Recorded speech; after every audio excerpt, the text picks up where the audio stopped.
like me, you only have two wrists, and ultimately you probably need to pick one or the other. And so in this video, I'm going to attempt to let you know what are my pros and cons to both platforms, and ultimately which one am I going to move forward with for the long term. Let's get into it. Unfortunately, if you decide to wear both at the same time, as I've been doing in the past 2 months, you will most likely become more frustrated along the way because one platform will tell you, hey, you are ready to take on the next workout, whereas the other one will tell you, hey, you might want to take an extra recovery day.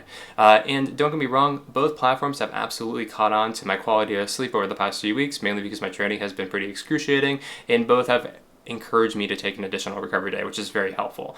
But alas, I still have two wrists, and I do need to decide ultimately which one am I going to say goodbye to and which one am I going to continue to move forward with. And so two things I do want to point out in this video before we get started is one, I am not doing a comparison apples to apples on these products. For instance, Whoop was developed in 2011, and it was mainly developed specifically as a sleep tracker and also to track your level of fitness. Whereas a GPS unit such as Garmin was developed in 1989, that's simply what it was a wearable GPS device. However, as they got deeper into coaching and fitness, and they actually started in 2011 as well, tracking your sleep and tracking your HRV and tracking all these other things. And so they both have similarities, but both have definitely differences in their approach. And then number two, this is really just based on what I've taken away of these products. They both are phenomenal wearables. It just really depends on what your needs are in your fitness journey and what you really truly want to track on an ongoing basis. So let's get right into it.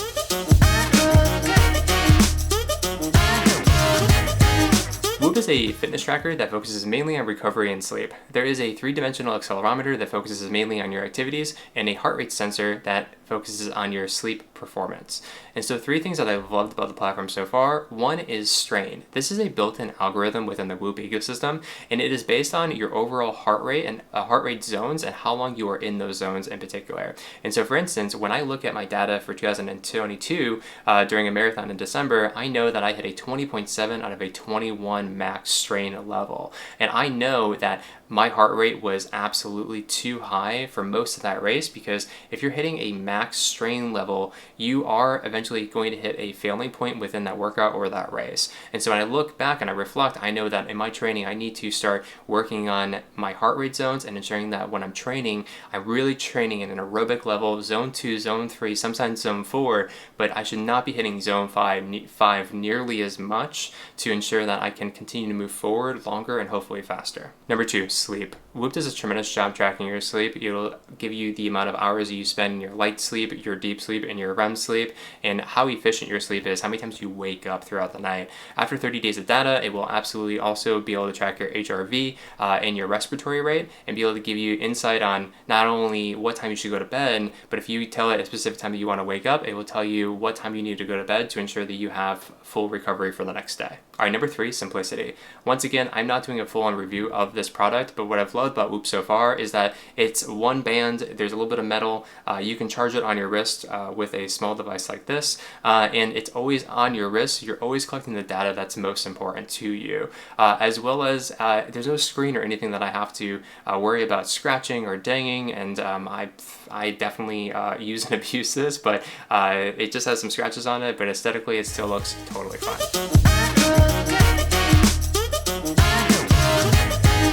Garmin is a well-known brand in the wearable fitness world, and there's plenty of units to pick from depending on what sport you're into the most. What's great about most of them is that they will track your GPS, your heart rate, your sleep, your overall performance, and a lot more. One unique function that I want to call out is this idea of double-clicking the specific data, and you can actually see how you're trending throughout the weeks and the months in your overall fitness journey. One specific thing to call out is your fitness age. I thought this was really cool. I'm 32 years old this year, and because of my training and how much I've been putting into the effort of each workout, I've been able to get my VO2 max to a specific level, my weight to a specific level, and it actually is able to give me my overall fitness age at a 24.5, which I thought was pretty cool, that a platform thinks that I'm 8 years younger. kind of wild to think about. But the top 3 things that I really love about the platform right now are the following. One, when I go out for my run, I only have to have my watch and I could click 2 buttons and I can automatically start my run. That's super convenient. That's something I was not used to because I always just have my phone connected to Strava. And so what's great about this is that I can just wear my watch, click 2 buttons, it'll track everything that I need to track for that run, and then once I finish that run, it will automatically upload to the Strava platform, and I will have it all saved and ready to go. Number 2, the morning report. Sounds really silly, but when I'm able to wake up in the morning and my watch says, "Good morning, Corey," it's just a really nice touch. And when I dig into it, it'll tell me my sleep performance, whether or not I'm ready for the day based on my recovery, or if I should just take another recovery day. It'll also give me some workout routines if I want that recommendation, and it's highly customizable. The win here, although Whoop has very similar functions, is that I don't need to look at my phone right away in the morning, which isn't really great on the eyes, but the watch is really easy on the eyes. I could see everything that's going on there, and I could put my phone down and keep it down for however I want in the morning. Really nice touch. Number 3, mapping out my runs. Now that I'm getting more and more into longer runs, it's hard to be able to switch up my routes and have multiple 10 or 13 or 14 mile routes. And so what's cool about this is I could go into the Garmin Connect app and say, hey, I want to do a new 14-mile route. I could put my starting off point and it will calculate a round trip right around that 13 or 14 mile mark, and I could go and say, hey, I want to switch up the route, I want to go north or I want to go south, and it will give me a brand new route every single time, which is a really cool feature. And if you want, you could also go ahead and build out your own course by hand, and it's a bit easier than the one on Strava, once again in my opinion. But that being said, what's really cool about it is that you go ahead and download that course to the watch, and then you can do turn-by-turn navigation while you're running, so that will allow you to not get lost.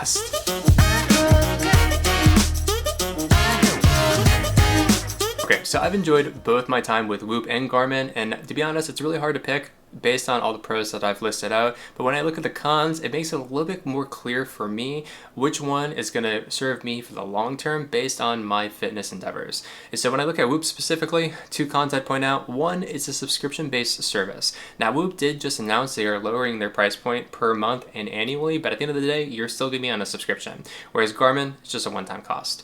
And then number 2, for runners specifically, I felt it had a bit more left to be desired. And so what I mean by that is that when I would go for a run, I'd pair it with my Strava, and then sometimes it would record double runs, and I just got frustrated. And so I'd have to turn it off and then go ahead and tell Whoop I'm running, and then tell Strava I'm running, and keep it as 2 separate platforms. Also, ideally, I don't love having my phone on me all the time, and Whoop really relies heavily on your phone to work properly.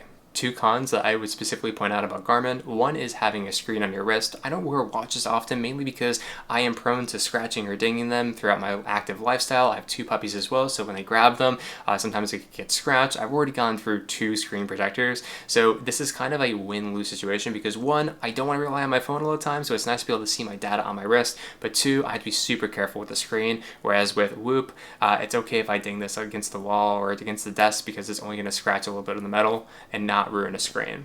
And the number 2, Garmin is relatively complex. There's a lot going on in this specific device, and I got this one because I want to future-proof it, because right now I'm into marathon training, but eventually maybe some Ironmans or adventure races, and I want whatever device I decide to move forward with long-term, it's going to continue to grow with me, and I'm not going to outgrow. However, I was on a run probably about 2 weeks ago, and I actually hit the wrong button, and it started going ahead and recording laps, and it kept dinging every 20 to 30 seconds. I had no idea what I did. I had to stop the run and restart. Relatively annoying, and there's a bit of a learning curve along the way, so just fair warning there.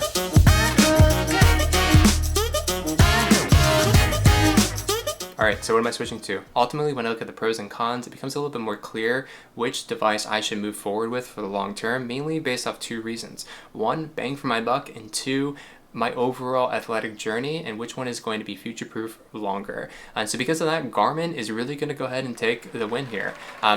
When I look at Garmin and what it does based on GPS tracking, your overall data, and be able to double tap into seeing all those trends, that's really useful for me for right now, as well as the battery life. When I start getting into longer events like Ironmans or adventure races, I'm going to need a device that's not going to die on me halfway through, because I don't want to be stuck in the middle of a mountain thinking about where the hell am I.